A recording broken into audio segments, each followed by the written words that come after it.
और राहुल गांधी की एग्जिट हो गई है। राहुल गांधी की एग्जिट का अनुमान लगाने वाले तमाम एग्जिट पोल सही साबित हुए हैं। लोग लगातार क्वेश्चन कर रहे थे, सवाल उठा रहे थे एग्जिट पोल्स पर, लेकिन जो भी एग्जिट पोल्स ने कहा था वो सब कुछ सही निकल रहा है, सच निकल रहा है। कल की रात तक भी कांग्रेस के नेताओं को शायद ये लग रहा होगा कि काश एग्जिट पोल गलत निकल आए, लेकिन ऐसा हुआ नहीं। अखिलेश प्रताप सिंह इस वक्त हमारे साथ हैं, कांग्रेस के नेता, कांग्रेस के प्रवक्ता, उनके पास सीधे चलते हैं। अखिलेश जी, कल रात तक भी आपको यह उम्मीद थी, आज सुबह तक भी यह उम्मीद थी कि कोई चमत्कार होगा, एग्जिट पोल्स गलत साबित होंगे, लेकिन गलत तो क्या, एग्जिट पोल्स तो कुछ ज्यादा ही सही साबित हो गए। हाँ, इतने अच्छे परिणाम बीजेपी के आने और अपने इतने बुरे आने की संभावना नहीं थी। ये बात सत्य है कि जो हम लोगों ने देखा था, हाँ ये भी था कि यूपी में 40-45 सीटों का अनुमान बीजेपी के पक्ष में, क्योंकि जिस तरह से पोलराइजेशन हुआ था वोटों का, एक तरफा पोलराइजेशन हुआ था।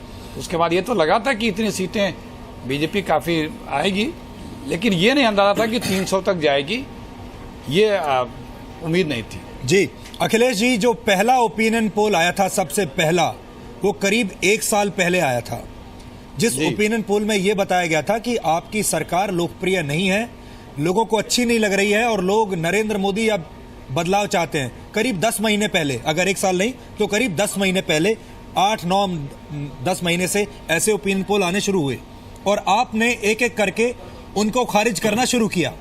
ओपिनियन पोल्स गलत हैं, मीडिया गलत दिखा रहा है, ऐसा कुछ नहीं है, हमने बहुत अच्छा काम किया है। आज आपको ऐसा लगता है कि उस दिन जो वो पहला ओपिनियन पोल था, उस पर अगर आपने विश्वास किया होता, उस पर काम किया होता, तो आज जो 50 सीट है, कम से कम 50 की 100 सीटें तो होती आपकी। देखिए, आप अपने ओपिनियन पोल के आधार पे श्रेय लेना चाहते हैं, इस ओपिनियन पोल का आप ले सकते हैं, लेकिन इसके पहले के ओपिनियन पोल्स के आधार पे हम अपनी बात करते थे। ये एक पक्ष है। दूसरा पक्ष ये है कि जो पिछले अन्ना के मूवमेंट के बाद से हमारा जो एक तरह से पब्लिक में अपनी बात को रखना, दूसरे के आरोपों को बता पाना, उस पर अपनी बात को रख पाना, उसमें हम धीरे धीरे फेल होते गए, क्योंकि एक दिन में या 2 महीने में किसी के प्रति इतना बड़ा जनमानस का मानस नहीं बनता है। तो ये भी राजनीति में 1-2-1.5 साल में परत दर परत किसी के प्रति या प्रतिपक्ष में विचारधारा बनती है। वो विचारधारा बनी है 1-1.5 सालों में, और ये जो विचारधारा हमारे विपक्ष में बनी, हम उसको काउंटर करने में बुरी तरह फेल रहे। ये भी सत्य है, क्योंकि 10 साल में हमने इकोनॉमी को 4 गुना किया, बहुत काम किए, हम किसी भी अपने अच्छे कामों को बता नहीं पाए, उसका लेस मात्र भी क्रेडिट नहीं ले पाए, और हमारे जो भी थोड़े बहुत कमियां थी, 10 साल की इनकम्बेंसी फैक्टर था या और भी जो कमियां थी, विपक्ष उसको बता पाने में, बढ़ा चढ़ा के बता पाने में, जो भी रीजन हो, वो ज्यादा कामयाब रहा, वो सफल रहा, हम विफल रहे। सच्चाई है, यथार्थ यही है। जी, सुधीर तेलंग इस वक्त हमारे साथ हैं, वो आपसे कुछ कहना चाहते हैं। जी, मैं आपसे एक छोटा सा सवाल करना चाहता हूं कि आपने देखा कि जब कई सारे आंदोलन पिछले कुछ वर्षों में दिल्ली में हुए और आप किसी में भी ये पहचान नहीं पाए कि आप कहां गलत हैं, जैसे जेसिका लाल का आंदोलन हुआ, उसके बाद आपने देखा कि अन्ना हजारे को हुआ, बाबा रामदेव को हुआ, और हर आंदोलन में आपकी पार्टी ने बाबा रामदेव पर रात को अटैक किया। दिल्ली गैंगरेप जब हुआ, दिल्ली गैंगरेप हुआ, निर्भया, उस वक्त लाखों लोग बाहर निकले, मिडिल क्लास के लोग सड़कों पे निकले, उस वक्त भी राहुल गांधी कहीं छिपे हुए बैठे थे। आपने हर वो मौका खो दिया जिसमें राहुल गांधी सामने आ सकते थे। राहुल गांधी एक यूथ लीडर बनने का क्लेम कर रहे थे, लेकिन 70+ साल का एक आदमी अन्ना हजारे वो यूथ का लीडर बन गया। उसके बाद में नरेंद्र मोदी जो 60+ हैं, वो आज 63 साल के, वो आज यूथ के लीडर बन गए। तो आपको कहीं नहीं लगता कि राहुल गांधी या गांधी परिवार का भी इस जो आपकी करारी हार हुई है उसमें कहीं दोष है? और उस दोष को क्या आप ये कहकर के नहीं टरकाएंगे कि सारी पार्टी की कलेक्टिव जिम्मेदारी है? राहुल गांधी और सोनिया गांधी फ्रंट में रह के लड़ रहे थे चुनाव, और बार बार वो उन्होंने पार्टी को धोखा दिया है, आप क्या कहेंगे? नहीं, देखिए, जब दिल्ली में जितने भी मूवमेंट हुए जिनका आपने जिक्र किया, उसमें एक मूवमेंट और भी हुआ था जी। और उस मूवमेंट में कोई नेतृत्व, किसी पार्टी का नेतृत्व आगे नहीं बढ़ के आया था, वो बिना नेतृत्व था, ये सत्य है। और जो भी सरकार की तरफ से कदम उठाए गए, ये कैसे आप कह सकते हैं कि उसमें पार्टी या राहुल गांधी का श्रेय नहीं था?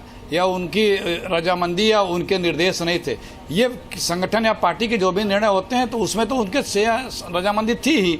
हाँ, ये जरूर है कि हम इन मूवमेंटों पे जिस प्रकार से हमें एक्ट करना चाहिए था, जिस प्रकार से हमें खड़ा होना चाहिए था, विशेष तौर से हमारी सरकार को, सरकार के मंत्रियों को जिस तरह से एक्शन लेते, कुछ लिए हमने, बहुत एक्शन भी लिए, कानून में परिवर्तन किया और चीजें की अखिलेश जी, लेकिन ओवरऑल वही हुआ कि हम वो परसेप्शन नहीं बना पाए जो हमें बना लेना चाहिए था। अखिलेश जी, उस परसेप्शन को न बनाने के कारण ही विपक्ष बना लिया और वो आज इतना खंबे के, अखिलेश जी, खंबे के पीछे से छुपकर सरकार चलाना, जब मन किया खंबे से बाहर निकल के आ गए, कोई निर्देश दे दिया और फिर वापस वहीं जाके छुप गए।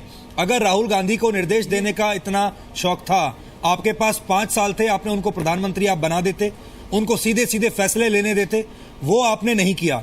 अगर आप ऐसा करते, ये गलत है। आप देखिए, जब वो फाइनेंस मिनिस्टर थे या जब वो प्राइम मिनिस्टर थे पिछले 10 वर्षों में, इस सरकार की उपलब्धियां कम है क्या? आप याद करें 2004 के पहले हर प्रदेश की ट्रेजरी रुकती थी, पेमेंट रुकते थे, आपको याद होगा, सरकारी भुगतान रुकते थे, तनख्वाहें रुकती थी, इकोनॉमी की हालत ऐसी थी, चाहे जो भी स्टेट हो। लेकिन 2004 के बाद 10 सालों में 4 गुना, देखिए सुनिए, जो यथार्थ है वो यही है कि हमारी इकोनॉमी 4 गुना बढ़ी है। आज ये कहने का दिन नहीं है, आज सिर्फ ये मानने हम मानते हैं दिन नहीं है, ये मानते हैं दिन नहीं है, 50 हम मानते हैं ये दिन नहीं है, क्योंकि जब अगर हम इन चीजों को भुना पाते, बता पाते, कैश करा पाते, तो आज हमारी ये बुरे दिन नहीं होते। हमने काम किया। अब दुख इस बात का है कि हम काम करने के बावजूद भी फेल रहे। दुख इस बात का। अच्छा, और फेल इसलिए रहे कि हम उन कामों के प्रति नाकामयाब रहे, बता नहीं पाए। आपने